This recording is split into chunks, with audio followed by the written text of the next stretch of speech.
So good evening, everyone. I'll be discussing about low vision aids, and I'm going to basically present a clinician's perspective in trying to help these children with low vision to improve their visual performance.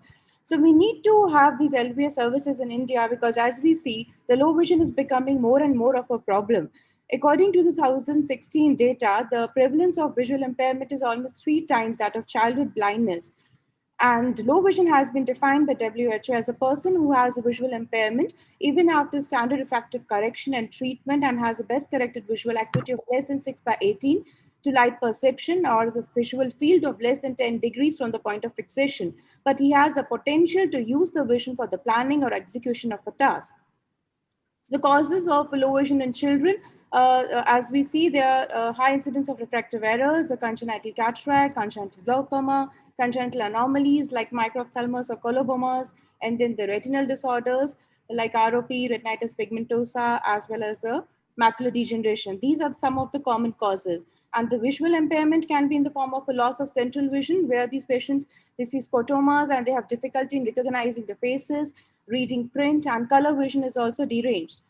It can also present as loss of peripheral vision when they have difficulty in perceiving people, they slam into the peripheral objects, locating items, driving and mobility is a challenge for them, or blurring of vision. So the goals of our management is that we need to evaluate the functional status of the eyes. We improve the patient's use of the residual vision. We need to give them timely and adequate intervention, and we need to educate the parents. So a lot of time has to be spent with the children and the family so that we are aware of the difficulties and the visual needs. And we need to ask the parents if they're aware of the disease of the child and its prognosis. Have they registered the child for visual impairment? And also the family history and the relationship the child has with the family members and the friends. So elaborate history is very essential. Just try to find out the onset of the disease, its progression, the difficulties the child has with distant vision, near vision, color vision, night vision, glare, and also if was he prescribed any spectacles, is he using them, was low vision aids prescribed, and if the child is using, is there any improvement in the quality of vision? And also about the family history. We need to know about the daily activities. Is the child able to navigate? Is he able to orientate? And what about the mobility?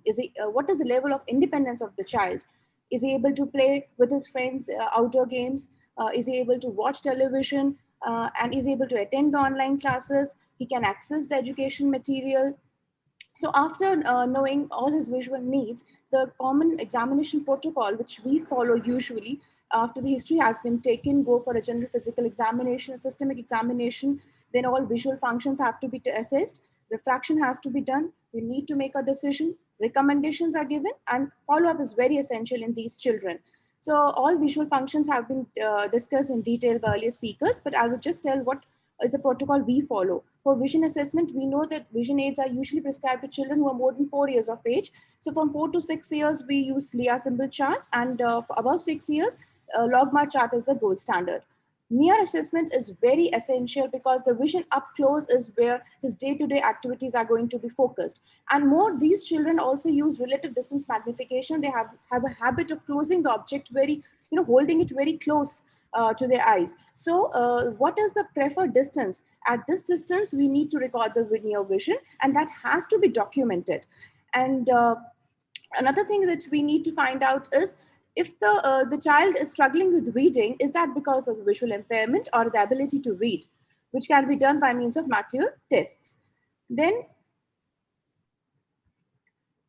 refraction has already been discussed, but the important thing is that these children, they use a lot of accommodation. So even if the child has small hyperopic error, that has to be prescribed.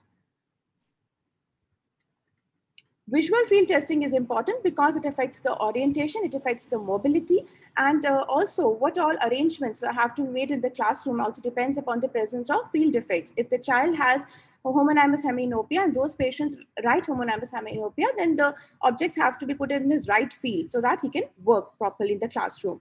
Contrast sensitivity and as the color vision has to be assessed, followed by a detailed fundus examination. So after the examination is over, we need to prescribe the low vision aids. So what are the different devices which are available? We have the optical devices, the non-optical devices, as well as the electronic devices. All these devices, there are four different ways of enlarging an image. That can be relative distance enlargement, a relative size enlargement, electronic enlargement, or angular enlargement. RDM is the one which is most commonly used by the children, and in this they reduce the object viewing distance. For this they need a lot of accommodation, which is not a problem for children, and the limbs are also flexible. So but if you use it for prolonged periods of time, in that case, they can have head and neck fatigue. So this is a principle which is used in most of the hand and stand magnifiers. Relative size magnification, the distance remains the same. Only the object size is enlarged, like in zoom text or large print cards. Then electronic magnification is used in most of the electronic devices, and angular magnification is one which is used in telescopes. Coming to the near devices, spectacle magnifiers are basically the high-powered reading glasses, which has a power from +4 to +25. And these can be used as single vision spectacles, or they can be used as in bifocals. Sometimes we need to add Bayesian prisms to induce convergence in these patients. Children, they usually accept the spectacle magnifiers because of cosmesis, and they think the hands are free. And the disadvantage that you need to have a fixed close reading distance is, like I said, the children adapted to that, and so it's not a problem for them. But of course, a constructed field of view is a disadvantage. Coming to hand magnifiers are used for spotting tasks, like we want to read a price list or for a menu, then hand magnifiers are suitable, and they are well illuminated also, and available in high powers. So these can be used, but you need to have a good hand-eye coordination. Then comes the stand magnifiers. In this, the reading distance remains the same. It is fixed, but it needs a lot of stability. And it also gives you the best stable image. So it's useful in elderly patients who have tremors. But for children to have such degree of hand-eye coordination sometimes become a limitation with such high-powered lenses. Then comes the bar and dome magnifiers, which are most widely accepted and very popular among the school-going children. They help the child to have a shadow-free viewing for reading over long periods of time, and also ideal for reading rows of text. Coming to the electronic devices, they offer the best magnification, the most comfortable distance, the largest field of view, but they're very expensive. Like the CCTVs, which we have, they have the brightness and the contrast enhancement controls for children with severe VI. But again, it is very expensive and it's bulky. So it is kept in one place, like you can have it in the library. But nowadays, portable video magnifiers are available. But again, the cost is the issue. Latest, we have the gadgets like iPads are there, and smartphones are there, which offer you the Zoom app as well as the contrast enhancement control.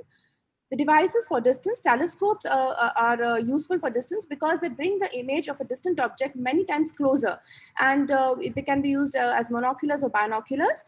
Basically, telescope, it helps the child to be independent. If he wants to catch a bus, he wants to go for a school trip, he needs to see the street signs or the number of the bus, then it is very easy for him with the help of telescopes. But the problem is that needs intensive training to learn to use the focus control, and also to learn the hand-eye coordination when tracking the moving objects.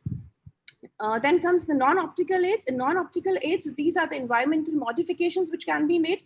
You can ask the child to sit near the window when he's doing his work. Sloping desks are available to improve the posture of the child.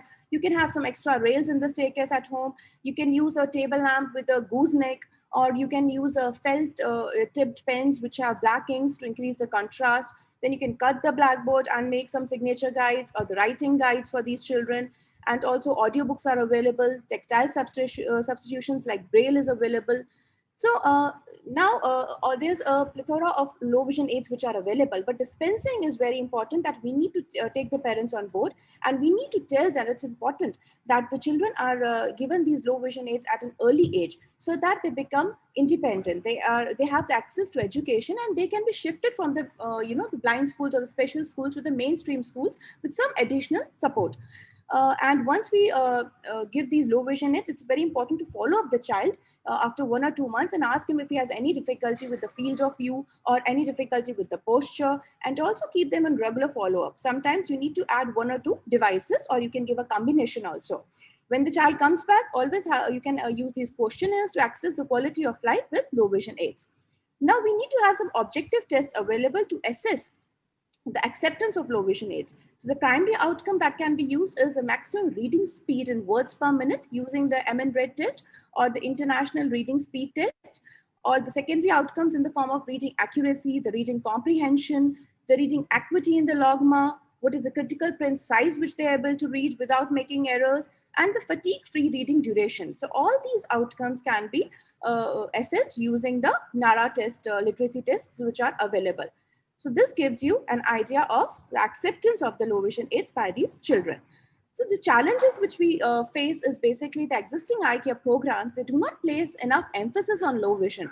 There is a need of lack of awareness among the eye care professionals and the generic public, even the general eye practitioners.